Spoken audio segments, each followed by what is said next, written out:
I've been a bad boy all my life, and I don't mean that in a good way.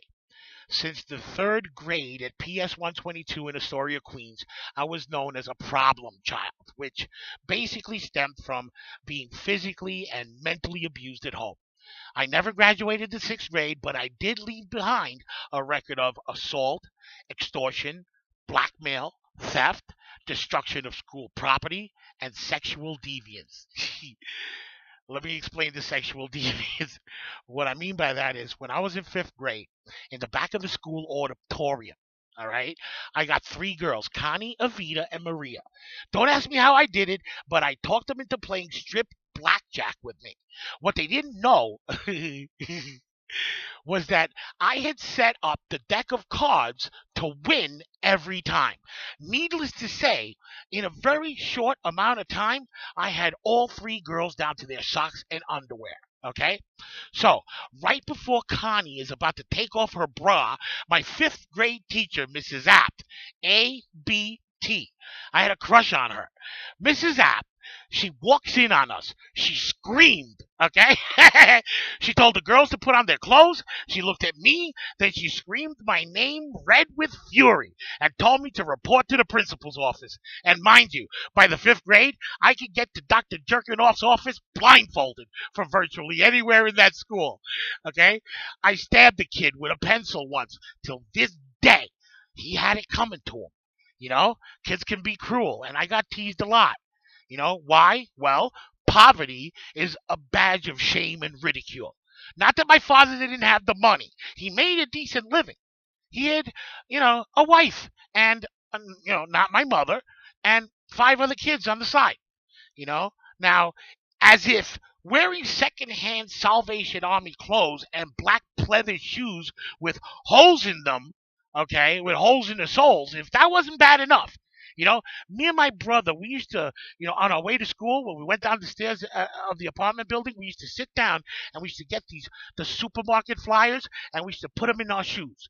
And when it rained, which was for some fucking reason, always on gym day, not that that mattered much because we weren't allowed to participate without sneakers on the gym floors. So what that meant is there I am, standing there in these handmade gym shorts and holy black shoes that left a trail of little wet pieces of paper everywhere I walked, You know? They used to call me keyholes, because we had holes in our shoes. They used to say I had holy shoes.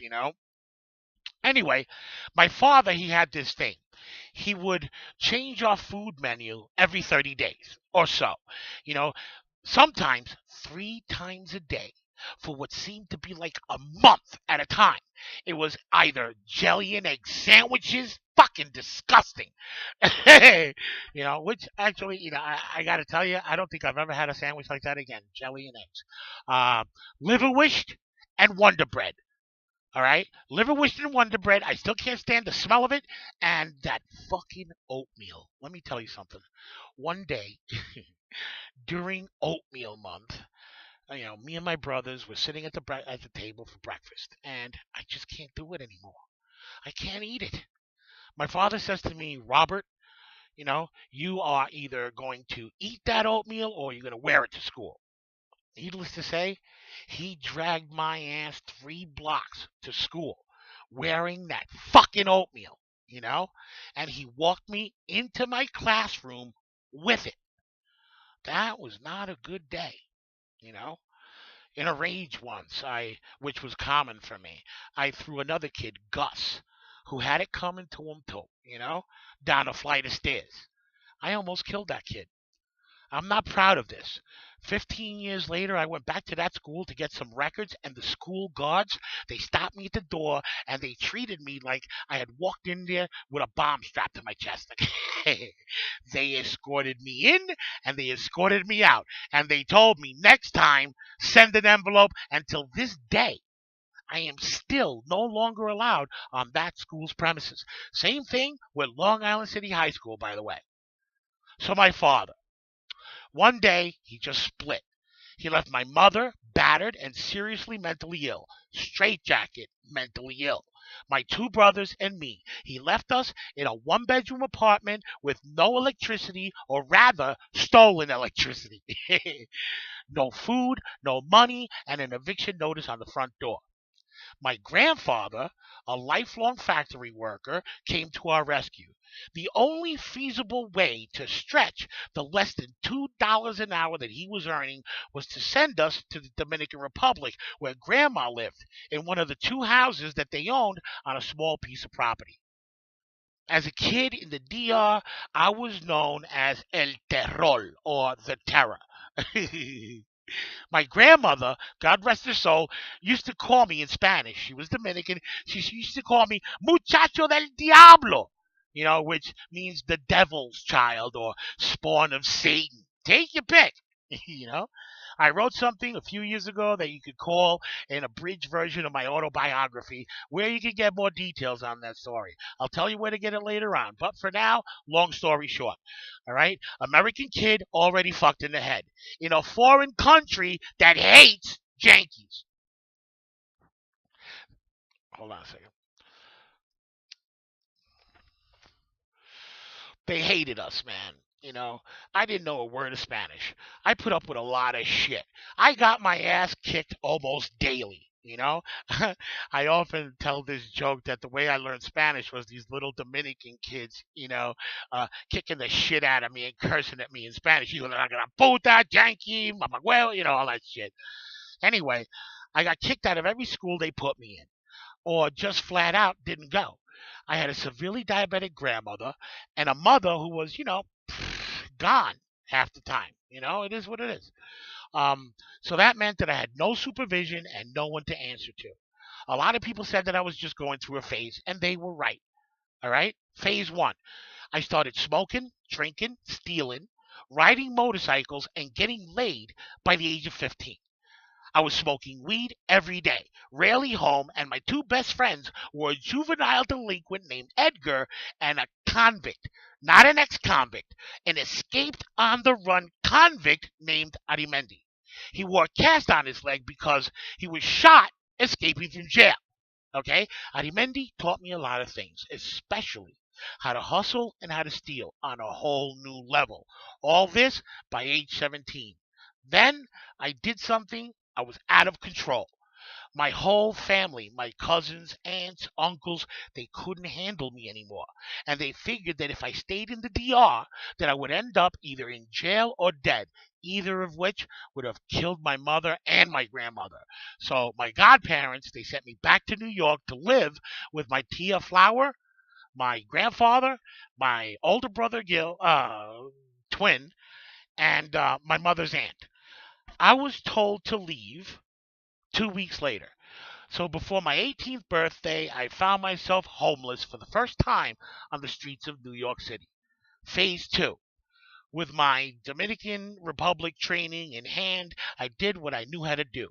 It didn't take me long to find friends. I slept anywhere I could. Shelters, parks, subways, under the staircases of the nastiest apartment buildings you can imagine. I made my living, by the way, not a very good one, gambling, stealing, hustling. I was doing drugs on a whole new level. Now it was cocaine, freebasing, and any drug I could get my hands on. Black beauties, Valiums, Quaaludes, mescaline, crack, you name it. Oh yeah, and pretty much having sex with anything that moved. All right. Most New Yorkers, they have a coffee and a buttered roll for breakfast. And listen, 6 months after my 18th birthday, my breakfast was a dime bag two of weed, 5 to 10 shots of Jack Daniels, and at the least a half a gram of Coke and a pack of cigarettes. And those were the good old days. Phase three. From ages 19 to 22, life got real. Crazy. Okay? I gotta say, I made some interesting new friends in the 80s. Among them were Colombian drug dealers, several Greek drug dealers, and many Italian drug dealers. Let's just say that they were extremely colorful, religious individuals. In other words, holy shit. Okay? I was really close to one guy. His name was Gus. Not the same Gus. I knew him for almost 2 years, and I had to end our relationship abruptly when I found out he was a fucking undercover DEA agent. My hand to God, he was sent in to befriend me to get to the guys I knew. The night that I found out who he was, I went to pick him up at his apartment to take him to a 5 kilo buy that I had set up. I was going to make 3,000 a key, 15,000 cold hard cash. All right. So here's what happened. I walked into his apartment. Right. He was taking a shower. I had keys to his place. All right. He was taking a shower, and I said, Gus, I'm here. He said, hey, listen, help yourself to a couple of lines, on the dresser. And I'm like, all right, cool. So I go into his bedroom, and there it is, mountain of coke, right? So I'm taking a couple of fucking hits, right? And I see that he's got 2 wallets on his dresser. And for some reason, man, I had this thought in my head. I said to myself, I need a wallet. He's got 2. He probably just bought a new one and he's going to throw one out. Let me find out which one it is and I'll ask him for it, right? So I pick up the wallet. I pick up the first wallet I pick up. I open it. DEA. Let me tell you something, man. I got out of there and I got out of there quick. All right? I ran to the closest phone and I called my people and I told them the heat is on. That was just the code we had, that it was over. If we made that call, it meant, all right, that we had just found out that they were after us in any way, whoever was after us. Anyway, if something or someone hadn't been looking out for me that night, I would have spent almost 15 years behind bars. And when I say almost 15 years behind bars, because the guys that would have gotten pinched that night would have never let that happen. I wasn't going to live 15 days, much less 15 years. Pretty glamorous, right? Before it all came crashing down on me, man, and it did. Most of it was fun. It was.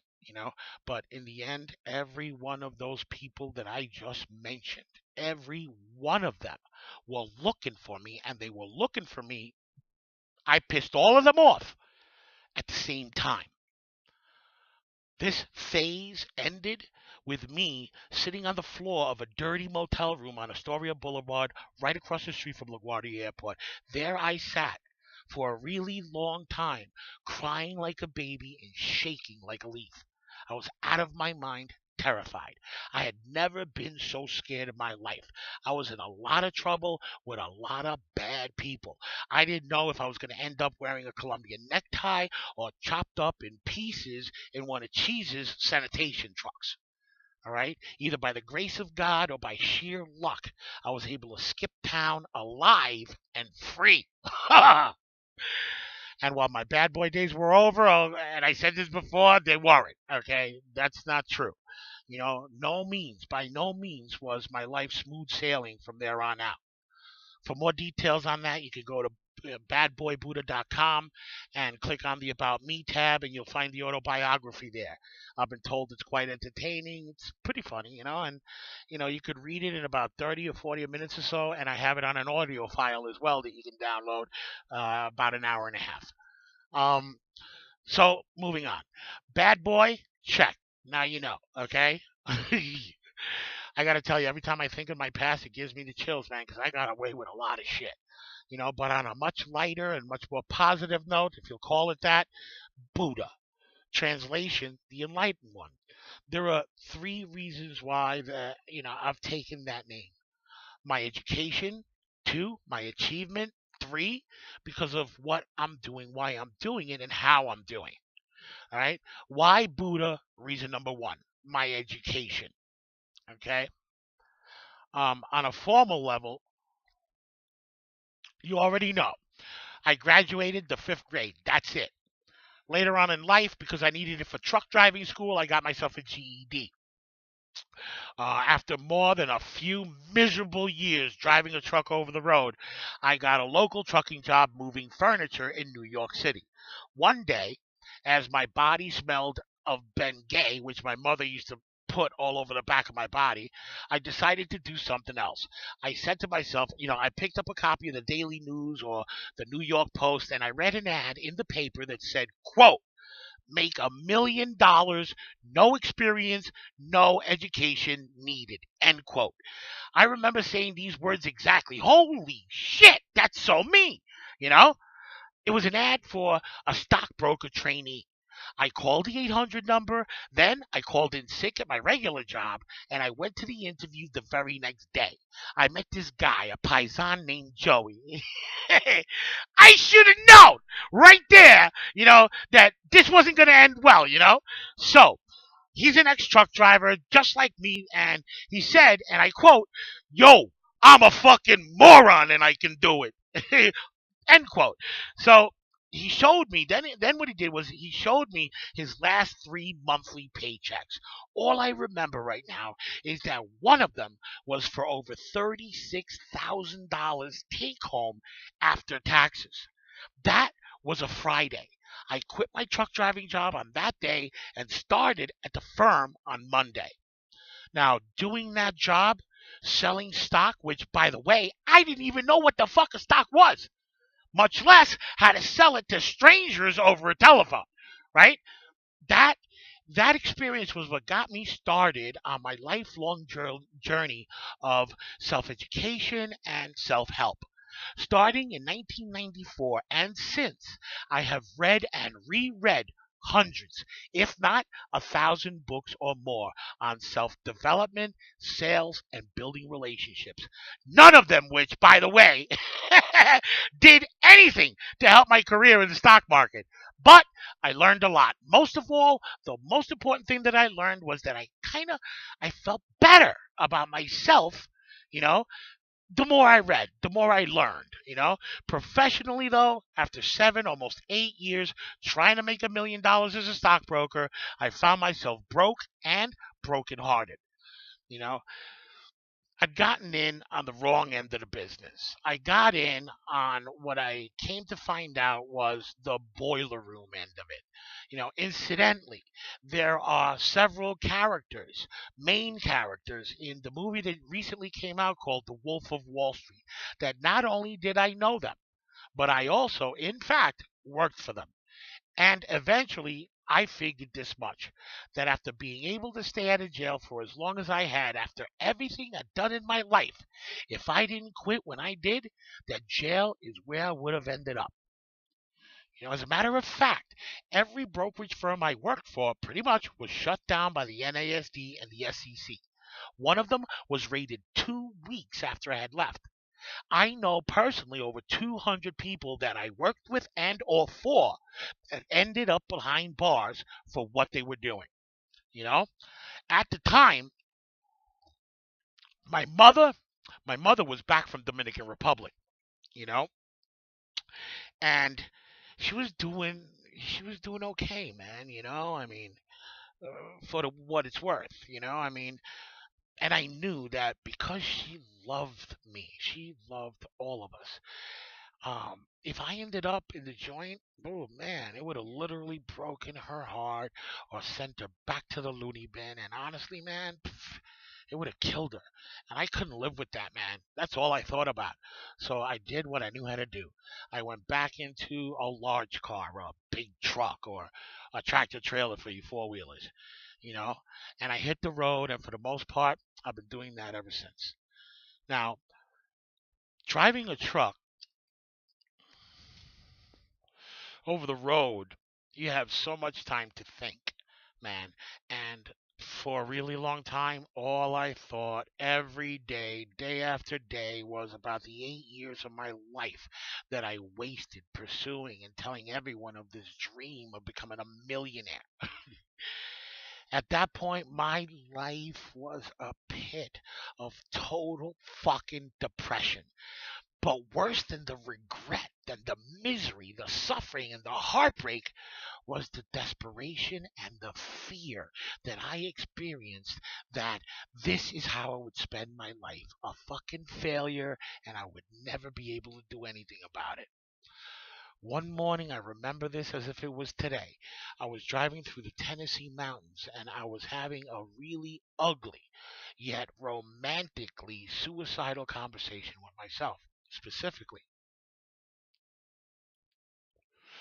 I was I imagined what it would be like to drive my truck off that fucking mountain that I was on and into this beautiful foggy sunrise that I was staring at. Then I had another thought. I thought, hmm, what if I drive my truck into a bridge support at top speed with my seatbelt off? The visuals were amazing and very specific down to the last detail of what it would possibly look like. How would I be found? Would it hurt? Would it hurt others in the process? And even worse, what if it didn't work at all? What if I just ended up mangled or a vegetable for the rest of my life? You know? And then in the middle of this conversation, this stupid conversation, I heard the following words. And I remember this because this is extremely significant for you for later on. So listen carefully. I heard these words: Robert, what the fuck is wrong with you? And then again, Robert, what the fuck are you talking about? And immediately having those two thoughts, hearing those two thoughts, all of a sudden, it was like a movie screen. I started thinking about all the things I had been through in my life. And I said to myself these words exactly. I'll never forget them. I said, fuck that shit. I ain't going out that way. This is totally unacceptable. And there is no way I'm doing it. No way. Just like that. That's when, a little more colorful than that, but whatever. That is when I made the decision that because of it, I am here talking to you right now. And that decision was this. I figured that since I would be stuck in the middle, stuck in that truck for God only knows how long and with no end in sight, that I would make the most of it. And I would continue to educate myself and read. It was just like this power all of a sudden I felt that if I read as many books as possible, that I would figure it out, whatever that meant. Now, many times in the past, people have asked me, what college did you go to? What university? And I reply with this. I tell them I went to the Freightliner University, the Freightliner International University, because Freightliner and International are the makes of the trucks I spent so much time learning about life in. This journey began more than 20 years ago. I listened and I read books on tape, on CD, in the last 4 or 5 years on DVD, digital audio books, and electronic books. But the real changes in my life, the ones that brought me to enlightenment, to where I am now, they didn't really start happening until 5 years ago when I found myself in a serious, life threatening situation. I started looking for answers to the experience I'd had, which we'll talk about later. But for now, what you need to know is that I have spent the better part of the last 5 years, more than that, studying metaphysics, religion, exclusively metaphysics, religion, spirituality, studying about the universe, the laws of intention, the laws of attraction, the art of allowing, etc. I have read and or listened to well over 400 books on those subjects alone. Many, if not the majority of those books, I have read more than once. And in many, many cases, I have read individual books dozens of times over. I really wanted to get the content because they changed my life in such immense ways. I will have a partial list of them on my website soon, and I I intend to continue adding to them for many, many years to come. I'm going to